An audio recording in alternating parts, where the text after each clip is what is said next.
অনেক বন্যপ্রাণীর জায়গা এটা। তবে আগের মতো বন্যপ্রাণী এখানে থাকতে পারে না, এই জন্যই যে এখন বন জঙ্গলটাকে আস্তে আস্তে হয়ে যাচ্ছে, মানে নষ্ট হয়ে যাচ্ছে। তার জন্য বন্যপ্রাণী বেশিরভাগ গ্রামের দিকে চলে যাচ্ছে। সেই জন্য গ্রামের লোককে আমরা বারে বারে সতর্ক করি যে তোমরা জঙ্গলটাকে বাঁচাও, যাতে বন্যপ্রাণী যাতে গ্রামে ঢুকতে না পারে। সেই জন্য জঙ্গলে যদি থাকে, জঙ্গলে একটু খাবার টাবার পাবে, তাহলে গ্রামে একটু মানুষ, গ্রামের লোক যাতে একটু ভালোভাবে থাকতে পারে। কিন্তু বন্যপ্রাণীর কথা বলা যায় না, তবে একটু গ্রামে ঢুকেও যায়।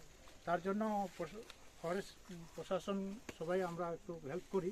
যখন ফোন করে তখনই আমরা একটু দৌড়ে আসি, গাড়ি নিয়ে ওয়াইল্ড লাইফ আসি, তাদের সেই বন্যপ্রাণীকে আবার ফিরিয়ে বন জঙ্গলে ফিরিয়ে নেওয়া যায়। এমন বেশিরভাগ আমাদের এখানে এই ফরেস্টের লেপার্ডের উৎপাতটা বেশি আছে। কিছুদিন আগে পুরা দল হাতি ছিল।